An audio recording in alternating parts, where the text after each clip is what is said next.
Hi everyone, welcome back. We've got a brand new story to share with you. So let's begin. What I'm about to tell you completely destroyed everything I thought I knew about my life, my marriage, and my family. It started with an unexpected visit on a Saturday morning and ended with me discovering that 9 years of my life had been built on a lie.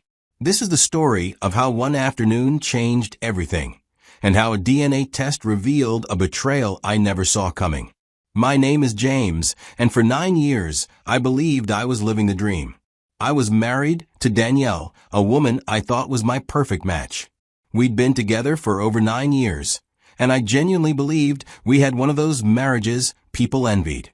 Danielle was beautiful, intelligent, and seemed to share my values about family and commitment. When our son was born, I felt like my life was complete. I was determined to be the kind of father and husband I'd always wanted to be. I worked hard to provide for my family, putting in long hours and taking on extra projects to make sure Danielle and our son had everything they needed. But I wasn't one of those guys who thought providing money was enough. I made it a point to be present in our son's life. I attended every school event I could manage and spent my weekends building forts in the backyard. Danielle often told me how grateful she was to have a husband who actually showed up, not just financially, but emotionally. Danielle's friends constantly reinforced this narrative. At certain times, I'd overhear them telling her how lucky she was. They'd complain about their own husbands who worked late, forgot anniversaries, or couldn't be bothered to attend their kids' activities. Danielle would smile and tell them she knew how good she had it. I was proud to be the husband that other women wished they had. I was proud to be the father who never missed bedtime stories, who remembered every important date, and who genuinely enjoyed spending time with his family. When people asked me about work-life balance, I'd tell them that my family was my priority, and everything else came second. Danielle was particularly close to her friends, women she'd known for years who came to our house regularly. There was Anna, who was married to a lawyer. There was Beverly, whose husband, Robert, traveled constantly for work. And there was Barbara. Barbara had been part of Danielle's circle for several years. She was always friendly to me. She and Danielle would spend hours talking about books, sharing recipes, and planning group outings. At some point, Barbara's marriage began to fall apart. Danielle would come home and tell me about how Barbara was struggling with her husband's increasingly problematic behavior. The divorce process was messy and drawn out. Danielle spent a lot of time being a supportive friend, taking Barbara out for coffee when she needed to vent and inviting her over for dinner so she wouldn't have to eat alone all the time. I felt sorry for Barbara during that time. She seemed genuinely devastated by the end of her marriage, and I could see how much Danielle's friendship meant to her. When she'd come over for dinner, she'd often get emotional talking about starting over and worrying about how the divorce was affecting her situation. Danielle would encourage her, telling her she was strong enough to build a better life for herself. Looking back now, I wonder how much of that emotional vulnerability was genuine and how much was calculated. But at the time, I saw Barbara as someone who was going through the worst period of her life and needed the support of good friends. I never questioned her motives for spending so much time at our house, or why she seemed so interested in the details of my work schedule and weekend plans. It was a Saturday morning when everything changed. Danielle had gotten up early to make a list of errands she needed to run. She wanted to grab something from a store and mentioned she might stop by other places afterward. I was looking forward to a quiet morning with our child, who had been working on an elaborate project for weeks. After Danielle left around early that morning, my son and I were working on his project when I heard someone walking up the front steps. I wasn't expecting Danielle back, yet since she'd said she'd probably be gone for a while. The doorbell rang, and I walked to the front window to see who it was. Barbara was standing on our front porch, and she was dressed differently than I was used to seeing her. Instead of her usual casual weekend outfit, she was wearing something that seemed more dressy than appropriate for a Saturday morning visit. Her hair was styled, and she was wearing more makeup than usual. At the time, I just figured she had plans later and was making a quick stop to see Danielle. I opened the door and greeted her normally. She smiled and asked if Danielle was home, which struck me as odd since Danielle's car wasn't in the driveway. I told her that Danielle had gone out to run errands and probably wouldn't be back for a while. That's when Barbara said something that should have been a red flag. She told me she knew Danielle wasn't home because she'd called her before coming over, but she wanted to wait for her anyway. She said she really needed to talk to someone and didn't want to be alone. At the time, I thought this was just Barbara being vulnerable about her divorce and needing the support of a good friend. I'd seen how much Danielle's friendship meant to her over the past few months, and I figured she was having a particularly difficult day. The fact that she'd driven over knowing Danielle wasn't home seemed to confirm that she was really struggling and needed emotional support. I invited her in, just like I'd done many times before when Danielle's friend stopped by. My son was still working on his project, and everything felt completely normal and routine. Barbara and I went into the living room, and she sat down in the chair by the window where she usually sat when she came over. I took my usual spot on the couch, and we started making casual conversation. I asked how she was doing with everything that had been going on, and she said it was both a relief and terrifying to be starting over. She asked about my work, and I told her about a project I was working on. For about 20 minutes, everything was exactly like it had been every other time Barbara had visited our house. We talked about typical weekend stuff, mutual acquaintances, and normal things. The only thing that seemed slightly different was how she kept looking around the room, like she was taking inventory of our family photos, the comfortable furniture Danielle had carefully chosen, the little details that made our house a home. But people do that when they're in familiar spaces, so I didn't think much of it. My son came into the living room briefly to say hi to Barbara. She was always sweet to him, and today was no different. After a few minutes, he headed back to his room, probably to continue with his activities. That's when the entire atmosphere in the room changed. Barbara got quiet and stopped responding to my attempts at small talk. She sat back in her chair and looked at me in a way that made me uncomfortable, though I couldn't have explained why at the time. It was like she was studying me, evaluating something about me that I wasn't aware of. Then she stood up from her chair slowly, and I figured she might be getting restless or needed something. I started to ask if she needed anything, but before I could finish the sentence, she walked directly over to where I was sitting on the couch. Without saying a word, Barbara sat down right next to me. Not at the other end of the couch, where there was plenty of space, but close enough that our legs were touching. I could smell her perfume, something stronger than what she usually wore. Then, as casually as if she were reaching for a magazine, she placed her hand on my lap. My brain completely shut down. I'm talking about that kind of shock where time seems to stop and you can't process what's happening in real time. Here was my wife's close friend, someone I'd known for years, someone who'd eaten countless dinners at our table, sitting in my living room with her hand on my lap while my wife was out running errands and my son was in his room. I stared at her hand like it was a foreign object I'd never seen before. My mind was racing through every possible explanation. Maybe this was some kind of test? Was she having some kind of emotional breakdown and wasn't thinking clearly? But even as I was trying to rationalize what was happening, I knew exactly what this was, and it terrified me. The silence stretched on for what felt like an eternity, but was probably only seconds. Finally, I snapped out of my mental paralysis and looked Barbara directly in the face. I asked her what she was doing, trying to keep my voice steady and quiet. Barbara looked me straight in the eye and asked if I didn't find her attractive. The question hit me like a physical blow to the chest. There was no room for misinterpretation anymore. No way to pretend this was anything other than what it obviously was. Barbara was making a move on me in my own living room, with my son in the house and my wife expected home later.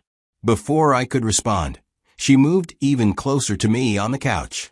She started talking in a low voice about how lonely she'd been since her marriage ended. She said she'd been thinking about me, that she'd developed feelings for me that she couldn't ignore anymore. She told me she'd been waiting for the right opportunity when we could be alone together. I was sitting there listening to this woman, who Danielle trusted completely, who had been part of our inner circle for years, telling me she'd been planning this. The betrayal of Danielle's friendship was almost as shocking as the proposition itself. This wasn't some spontaneous moment of loneliness or poor judgment. This was calculated. I stood up abruptly and told her she needed to leave immediately. I kept my voice low but firm. The transformation in Barbara's face was instant and chilling. The vulnerable, desperate woman disappeared completely, replaced by something cold and vicious. She stood up slowly, smoothing down her outfit, and picked up her purse. I thought she was going to leave, quietly, maybe even apologize for putting me in such an uncomfortable position. Instead, as she walked toward the front door, she turned back to face me with a look of pure malice. She told me I was stupidly faithful to a prostitute of a wife and too naive to realize I was raising another man's child. Then she walked out of my house, leaving me standing in my living room with my entire world collapsing around me. I stood in that living room for a long time after Barbara left, trying to process what had just happened and what she'd said. My first instinct was anger. How dare she come into my home and disrespect my wife like that? How dare she make those vicious accusations just because I'd rejected her advances? But even as I was working up righteous indignation, a small voice in the back of my mind was asking uncomfortable questions. Why would Barbara say something so specific and cruel, unless she knew something I didn't? Why would she risk destroying her friendship with Danielle by making such serious accusations? I tried to push those thoughts away and focus on the immediate situation. My son was still in his room, completely unaware of what had just happened. Danielle would be home soon, and I needed to decide whether to tell her about Barbara's visit. Part of me wanted to call Danielle immediately and warn her about what kind of friend Barbara really was. But something held me back. Maybe it was the specificity of Barbara's accusations, or maybe it was the confident way she delivered them, like she was revealing information rather than making wild guesses. The more I thought about it, the more I realized I needed to know for certain whether there was any truth to what she'd said before I confronted Danielle. When Danielle came home later that afternoon, loaded down with bags, I acted as normally as I could manage. She asked how my morning had been, and I told her our son and I had worked on his project. She seemed pleased and relaxed, telling me about her successful errands. That evening, I found myself studying Danielle and my son with new eyes. My son had always looked more like Danielle than me, which I'd never questioned since genetics can be unpredictable. But now I was noticing things I'd never paid attention to before. His features seemed to favor neither of us particularly strongly. I felt sick thinking this way about my own son, but Barbara's words had planted a seed of doubt that I couldn't ignore. Over the next few days, I found myself obsessing over similarities and differences, trying to remember exactly when my son had been conceived and whether the timeline made sense. The more I thought about it, the more I realized I needed to know for sure. I couldn't live with this kind of doubt eating away at me, and I couldn't confront Danielle with accusations based solely on the spiteful words of a woman I'd just rejected.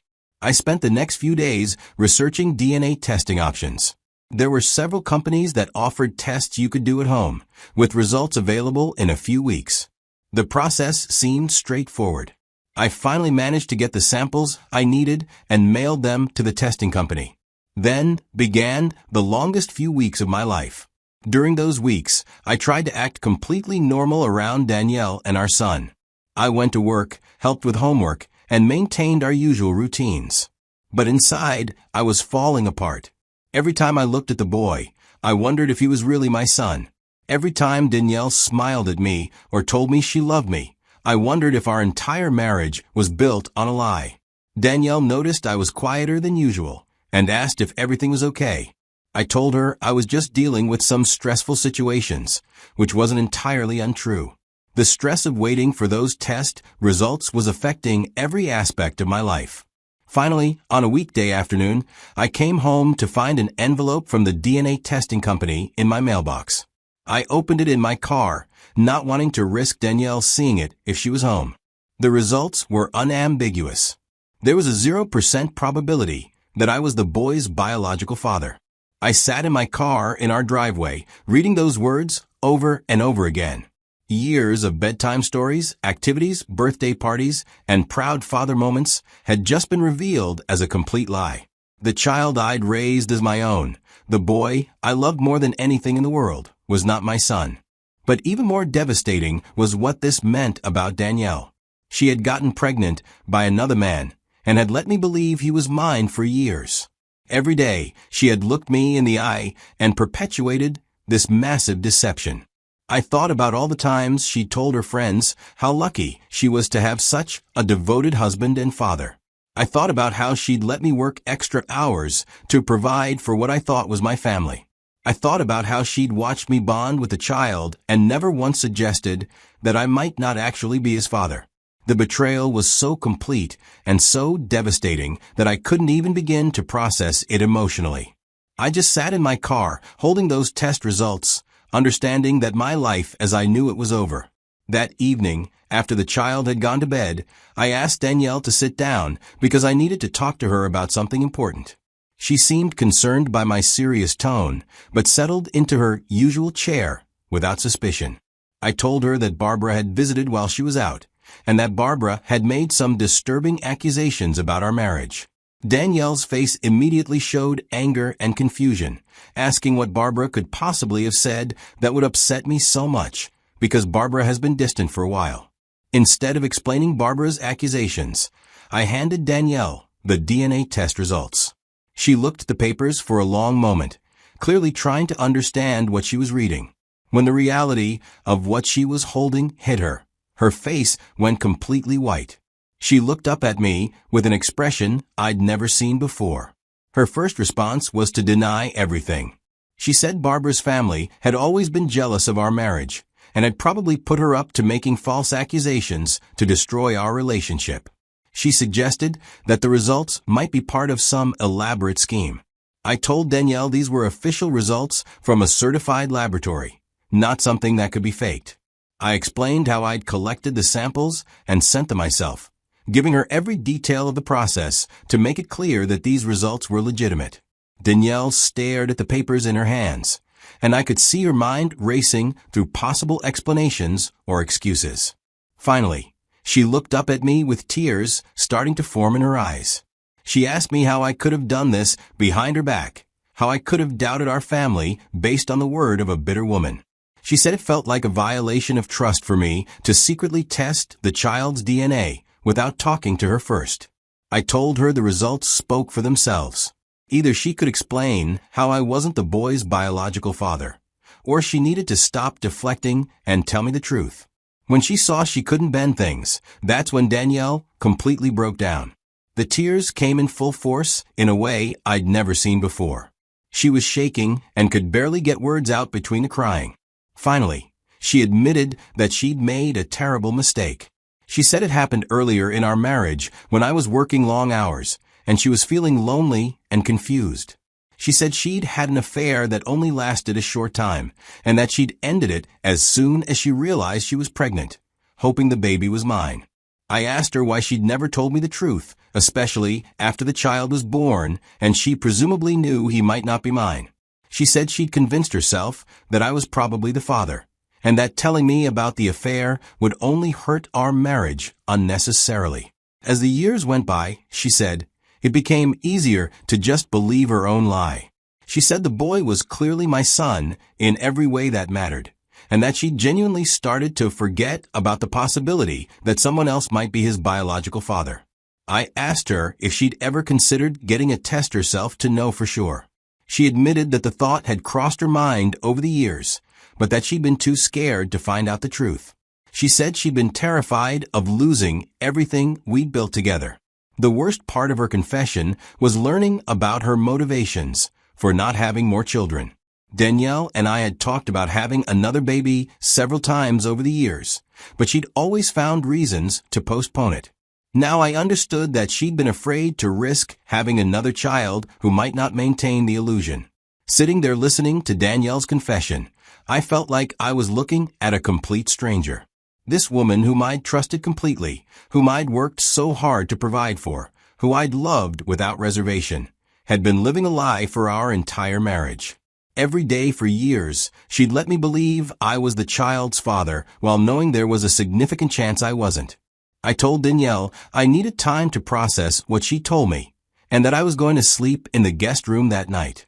She begged me not to leave, saying we could work through this together, that our family was worth fighting for. But I couldn't even look at her anymore. The betrayal was so complete that I felt like everything I'd believed about my life had been revealed as fiction. I left the house that night and drove around for hours, trying to make sense of what my life had become. When I finally came home, Danielle was still awake, waiting for me. She tried to initiate another conversation about working through our problems, but I told her I wasn't ready to talk and went straight to the guest room. Over the next week, Danielle made constant attempts to repair our relationship. She kept emphasizing that the boy was my son in every way that mattered, that biology didn't change years of love and bonding. Part of me understood what she was trying to say. I did love him, and the idea of losing him was almost as devastating as discovering Danielle's betrayal. But I couldn't separate the love I felt for him from the anger I felt about being deceived.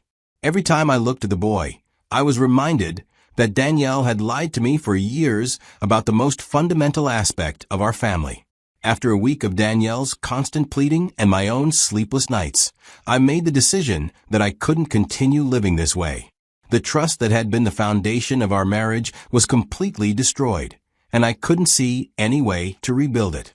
I began the divorce process. I knew it would be complicated, but I also knew I couldn't spend the rest of my life living with someone who had deceived me so completely. When Danielle received the divorce papers weeks later, her reaction was immediate and intense. She refused to sign the papers, insisting that we could work through our problems if I would just give her a chance. She suggested counseling, temporary separation, anything other than divorce. She kept repeating that she'd made one mistake years ago and had been a faithful, devoted wife ever since. But I couldn't see it as just one mistake. The affair itself was a betrayal, but the years of deception that followed felt like a betrayal that happened fresh every single day. Every time she told me what a wonderful father I was, every time she'd let me make sacrifices for what I thought was my family, every time she'd watch me bond with the child without telling me the truth, all of those moments felt like individual acts of deception. When it became clear that Danielle wasn't going to cooperate, we had to go through the court system. The process became longer and more complicated, involving legal proceedings about property and support obligations. The most difficult aspect was determining my relationship with the boy.